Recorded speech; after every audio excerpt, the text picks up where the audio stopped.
Hello there! So ayun na nga, autumn na naman kaya magandang maglakad-lakad ngayon sa kagubatan. Ito ang ating outfit for today. Something loose, something comfy dahil maglalakad tayo ng 7 kilometers today. So mula sa bahay magdadrive tayo ng 1 hour at itong ating mga nadadaanan along the way ang mga dahon na nag-iba na ang kulay. So mula nga sa parking, nagsimula tayong lumakad at meron tayong nadaanan dito na parang pugad ng ibon pero kasya ang tao kaya parang pugad naman ang tao ito. At kasama nga pala namin ang family friend ko na matagal ko ng kaibigan si Madam Ruby.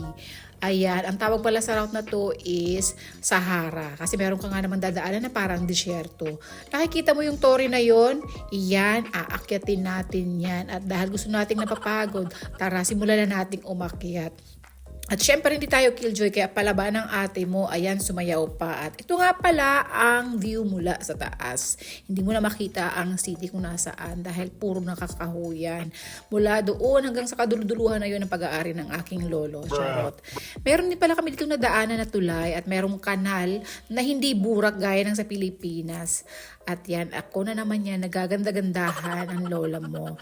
Ito yung tulay. At nagpatuloy kami sa paglalakad hanggang sa kami ay napagod at nauhaw at naisipan namin uminom dito sa isang cafe na aming napagdaanan. At chismis ang buhay ng mga tao.